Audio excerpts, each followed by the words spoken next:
పర్టికులర్గా మీ ద్వారా వినాలనుకుంటుంది చాలా మంది ఏంటంటే ఎలక్షన్ అయిపోయి నీకు జగన్మోహన్ రెడ్డి గారు జైలుకి వెళ్ళిపోతారని ఒక చర్చ సోషల్ మీడియాలో విపరీతంగా జరుగుతుంది. రాజకీయ పార్టీలు ఓపెన్గా మాట్లాడుతున్నాయి జగన్ మళ్ళీ జైలుకి పంపించేస్తారని. జగన్ జైలు అనగానే మాకు జేడీ లక్ష్మణ్ గారు గుర్తొస్తారు. అలాగేముండదండి, న్యాయ విధానంలో న్యాయ ప్రక్రియ అన్నది. అంటే నేను మొన్న పేపర్ చదివినప్పుడు నాకు తెలిసిన అంశం ఏంటంటే వారి కేసులో డిశ్చార్జ్ పిటిషన్లు ఐ థింక్ 134 డిశ్చార్జ్ పిటిషన్లు వేయడం జరిగింది. ఆ డిశ్చార్జ్ పిటిషన్ల మీద వాదనలు పూర్తయ్యాయి. ఆ తర్వాత హైకోర్టు కూడా ఒక ముద్దతు అంటే ఒక టైం లిమిట్ కూడా ఫిక్స్ చేసింది. ఆ తర్వాత అప్పుడున్న సిబిఐ జడ్జి గారు ఈ టైం సరిపోదు, నాకు ఇంకొంత సమయం కావాలి అని చెప్పడం జరిగింది. ఆ తర్వాత ఈ మధ్య కాలంలో మళ్ళా సిబిఐ జడ్జి గారి బదిలీ జరిగింది. దానివల్ల మళ్ళా కొత్త జడ్జి వచ్చారు. కాబట్టి మళ్ళా ఈ డిశ్చార్జ్ పిటిషన్లన్నీ మొదటి నుంచి కూడా వారు వింటారు అన్నది ప్రస్తుతం ఉన్న పొజిషన్. మళ్ళీ ఇంకా డిలే అవుతుంది అప్పుడైతే. మళ్ళా 134 డిశ్చార్జ్ పిటిషన్లు ఏవైతే ఉన్నాయో వాటన్నిటి కూడా మళ్ళా విని వారు దీని మీద నిర్ణయం తీసుకుంటారు. ప్రస్తుతం ఉన్న పరిస్థితి అది.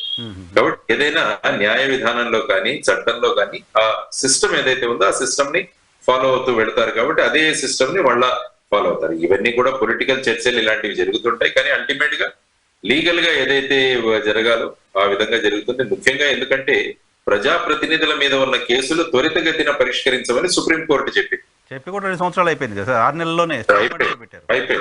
దాని మీద ప్రత్యేకమైన కోర్టులు ఏర్పాటు చేసి వీలైతే 1 సంవత్సర కాలంలో వాటిని పరిష్కరించాలన్నది కూడా వారు ఇచ్చిన సూచన. కానీ ఏంటంటే ప్రస్తుతం ఉన్న లీగల్ విధానంలో ఏమవుతుందంటే అనేక లూప్ హోల్స్ ఉన్నాయి కాబట్టి డిలే అవుతుంది. అందుకని జూలై 1వ తారీఖు నుంచి కొత్త ఐపీసీ సిఆర్పిసి ఎవిడెన్స్ యాక్ట్ అమల్లోకి రాబోతుంది. అంటే వాటిలో ఇంతకు ముందున్న చట్టాల్లో ఉన్న లూప్ హోల్స్ ఏవైతే ఉన్నాయో వాటిని పరిష్కరిస్తూ ఈ కొత్త చట్టాలు చేయడం జరిగింది. ఆ చట్టాలు అంటే జూలై 1 నుంచి వేరే విధంగా కేసుల యొక్క, ఎందుకంటే ఛార్జ్ షీట్ వేసిన తర్వాత ఒక 60 రోజుల లోపల ఛార్జెస్ ఫ్రేమ్ అవ్వాలని ఉంది కొత్త చట్టం. కానీ పాత చట్టంలో అలాంటి టైం లిమిట్ లేదు.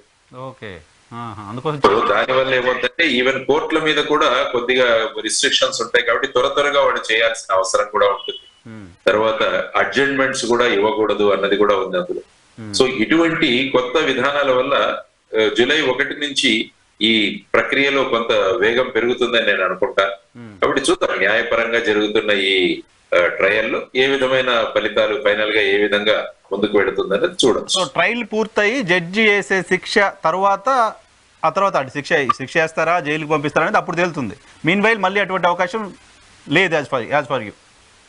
అంటే ఏంటంటే ముందు ఇప్పుడు డిశ్చార్జ్ పిటిషన్స్ అయిన తర్వాత ఈ డిశ్చార్జ్ పిటిషన్స్ ను ఒకవేళ కొట్టివేస్తే ఆ డిశ్చార్జ్ పిటిషన్ల తర్వాత జడ్జి ఛార్జెస్ ఫ్రేమ్ చేస్తారు. అంటే వీరి మీద ఈ విధమైన ఛార్జ్ ఉంది, దానికి సంబంధించిన ఎవిడెన్స్ ఉంది. ఆ తర్వాత ట్రయల్ నడుస్తుంది. ట్రయల్ నడిచిన తర్వాత సాక్ష్యాధారాలను ఆధారంగా తీసుకొని ఆ వ్యక్తికి శిక్షకు అర్హుడా కాదా అన్నది కోర్టు నిర్ణయిస్తుంది. ఆ తర్వాత అప్పీల్స్ హైకోర్టు సుప్రీంకోర్టు అన్నవి అప్పుడు మొదలవుతాయి. కాబట్టి ఇది సర్వసాధారణంగా న్యాయ ప్రక్రియలో ఉన్న ప్రొసీజర్.